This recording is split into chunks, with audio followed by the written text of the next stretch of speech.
ಜಾತಿಯ ಇಕ್ಕಟ್ಟಿಗೆ ಸಿಲುಕಿ ಬಿಕ್ಕಟ್ಟನ್ನ ಅನುಭವಿಸ್ತಾ ಇದ್ದಾರೆ. ಹಾಗಾದ್ರೆ ಈ ಜಾತಿ ಲೆಕ್ಕಾಚಾರ, ಜಾತಿ ಜನಗಣತಿಯ ಲೆಕ್ಕಾಚಾರ ಎಲ್ಲಿಗೆ ಹೋಗಿ ಮುಟ್ಟುತ್ತೆ?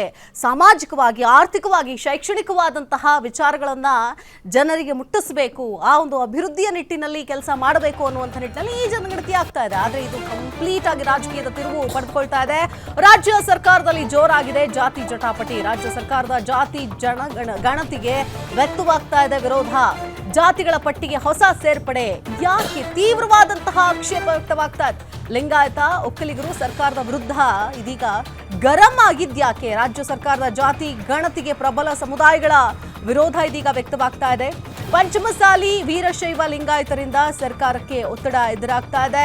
ಲಿಂಗಾಯತ ಸಮುದಾಯದಲ್ಲಿ 60 ಹೊಸ ಜಾತಿಗಳ ಸೇರ್ಪಡೆ. ನೋಡಿ, ಒಂದಲ್ಲ ಎರಡಲ್ಲ 60 ಹೊಸ ಜಾತಿ ಗಣತಿ ಬೇಡ ಅಂತ ಪಟ್ಟು ಹಿಡಿದಿದ್ದಾರೆ. ಒಂದು ಕಡೆ MB ಪಾಟೀಲ್, ಸಚಿವ MB ಪಾಟೀಲ್ಗೆ ಸಾಥ್ ನೀಡ್ತಾ ಇದ್ದಾರೆ ಈಶ್ವರ್ ಖಂಡ್ರೆ. ರಾಜ್ಯ ಸಚಿವ ಸಂಪುಟ ಸಭೆಯಲ್ಲಿ ಸಚಿವರ ತೀವ್ರ ಆಕ್ರೋಶ ಇದೀಗ ವ್ಯಕ್ತವಾಗಿದೆ. ಸಿಎಂ ಎದುರು ಟೇಬಲ್ ಕುಟ್ಟಿ ಪೇಪರ್ ಹರಿದಾಕಿದ್ದಾರೆ MB ಪಾಟೀಲ್. ಸಿಎಂ ಸಿದ್ದರಾಮಯ್ಯ ಪರಮಾಪ್ತರು ಜಮೀರ್ ಅಹಮದ್ ಕೂಡ ವಿರೋಧವನ್ನು ವ್ಯಕ್ತಪಡಿಸ್ತಾ ಇದ್ದಾರೆ. ರಾಜ್ಯ ಸರ್ಕಾರದಲ್ಲಿ ಇದೀಗ ಜೋರಾಗಿದೆ ಜಾತಿ ಜಟಾಪಟಿ, ಜಾತಿ ಗಣತಿಯ ವಿಚಾರ. ಯಾಕಂತಂದ್ರೆ ಈಗ ನೋಡಿ, ಹೊಸ ಜಾತಿಗಳ ಸೇರ್ಪಡೆ, ಆದ್ರೆ ಇದಕ್ಕೆ ವಿರೋಧಗಳು ಕೂಡ ವ್ಯಕ್ತವಾಗ್ತಾ ಇದೆ. ಈ ವಿರೋಧದ ನಡುವೆ ಹಾಗಾದ್ರೆ ಯಾವ ರೀತಿ ಈ ಜಾತಿ ಜನಗಣತಿಯನ್ನ ನಡೆಸ್ತಾರೆ ಅನ್ನೋದೇ ಈಗಿರುವಂತಹ ಒಂದು ಪ್ರಶ್ನೆಯಾಗಿದೆ. ರಾಜ್ಯ ಸರ್ಕಾರದ ಈ ಜಾತಿ ಗಣತಿ, ಒಂದ್ ಕಡೆ ಪಂಚಮಸಾಲಿ ವೀರಶೈವ ಲಿಂಗಾಯತರು ಸರ್ಕಾರಕ್ಕೆ ಒತ್ತಡ ಹಾಕ್ತಾ ಇದ್ದಾರೆ. ಒಟ್ಟು 60 ಹೊಸ ಜಾತಿಗಳ ಸೇರ್ಪಡೆಯಾಗಿದೆ ಲಿಂಗಾಯತ ಸಮುದಾಯದಲ್ಲಿ. ಜಾತಿ ಗಣತಿ ಬೇಡವೇ ಬೇಡ ಅಂತ ಪಟ್ಟು ಹಿಡಿದಿದ್ದಾರೆ ಒಂದ್ ಕಡೆ MB ಪಾಟೀಲ್.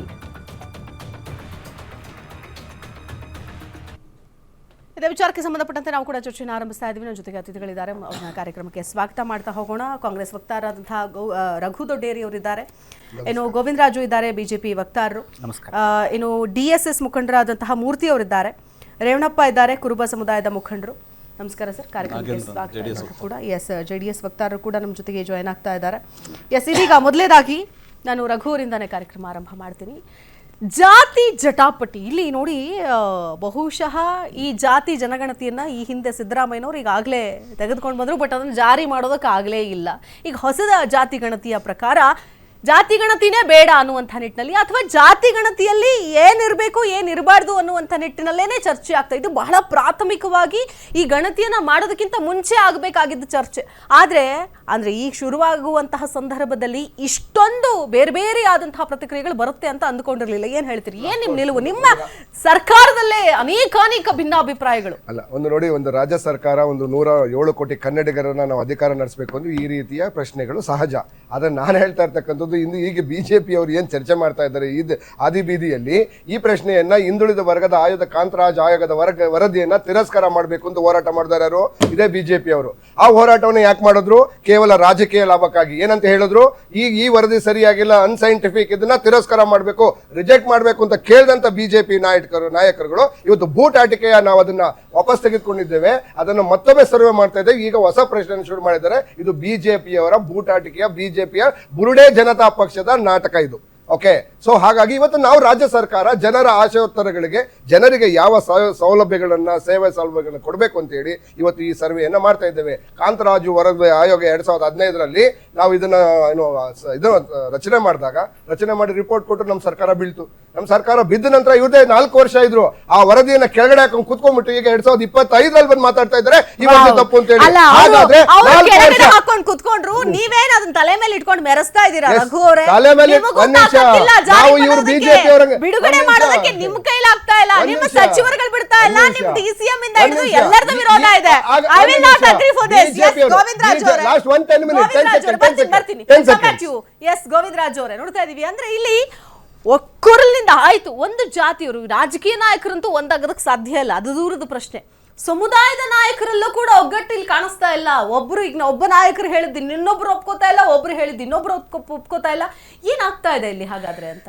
ಮೇಡಮ್, ಈಗೇನೀಗ ಒಂದು ಸಮೀಕ್ಷೆ ಅಂತ ಹೊರಟಿದಾರಲ್ಲ ಮೇಡಮ್, ಇವರು ಆರ್ಥಿಕ, ಶೈಕ್ಷಣಿಕ ಮತ್ತು ಸಾಮಾಜಿಕ ಸಮೀಕ್ಷೆ ಹೆಸರಲ್ಲಿ ಎಲ್ಲೋ ಒಂದು ಕಡೆ ಜಾತಿಗಳ ಮಧ್ಯೆ ಎಲ್ಲೋ ಒಂದು ಕಡೆ ಒಂದು ಗೊಂದಲ ಮೂಡೋ ರೀತಿಯಲ್ಲಿ ಒಂದು ಸಮೀಕ್ಷೆಯ ಕಾರ್ಯಕ್ರಮನ ಹಮ್ಮಿಕೊಂಡಿದ್ದಾರೆ. ಯಾಕೆಂದರೆ ಇವತ್ತು ಎಲ್ಲ ಒಂದು ಕಡೆ ಕಸುಬಿನ ಮೂಲಕ ಎಲ್ಲ ಒಂದು ಜಾತಿ ಗುರುತಿಸುವಂತ ಕೆಲಸ, ಮತ್ತೆ ದೇವರ ಆರಾಧನೆ ಮೂಲಕ ಎಲ್ಲ ಇರ್ತಕ್ಕಂಥ ಈಗ ಉಪಜಾತಿಗಳನ್ನ ಗುರುತಿಸುವಂತ ಕೆಲಸಗಳನ್ನ ಇವರು ಎಲ್ಲ ಒಂದ್ ಕಡೆ ಮಾಡಕ್ ಕೊಟ್ಟಿದ್ದಾರೆ. ಅಂದ್ರೆ ಈಗ ಎಲ್ಲ ಒಂದು ಆ ಕೆಲಸ ಮಾಡೋಂಥ ವೃತ್ತಿ ಮಾಡೋಂಥವ್ರಿಗೆ ಈಗ ಲಿಂಗಾಯತರಲ್ಲಿ ಗಾಣಿಗ ಅಂತ ಇದೆ, ಎಣ್ಣೆ ತೆಗಿಯೋರಿಗೆ ಅದೊಂದು ಜಾತಿ. ಅಂದ್ರೆ ನೀವು ಗಾಣಿಗ ಲಿಂಗಾಯತ ಅಂದ್ರೆ ಎಲ್ಲೋ ಒಂದ್ ಕಡೆ ಅವ್ರಿಗೆ ಅನಿಸ್ತಾ ಇದೆ ಜಾತಿಗಳನ್ನ ಡಿವೈಡ್ ಮಾಡ್ಕೊಂಡು ಎಲ್ಲ ಒಂದ್ ಕಡೆ ಇಡೀ ರಾಜ್ಯದಲ್ಲಿ ಗೊಂದಲ ವಾತಾವರಣ ಸೃಷ್ಟಿ ಆಗ್ತಾ ಇದೆ. ಯಾರಿಗೂ ಒಂದು ಕ್ಲಾರಿಟಿ ಇಲ್ಲ. ಅಂದ್ರೆ ಈ ಸಮೀಕ್ಷೆ ಮಾಡ್ತಿರೋ ಉದ್ದೇಶ ಏನು ಅಂದ್ರೆ ಯಾರಿಗೂ ಅರ್ಥ ಆಗ್ತಾ ಇಲ್ಲ.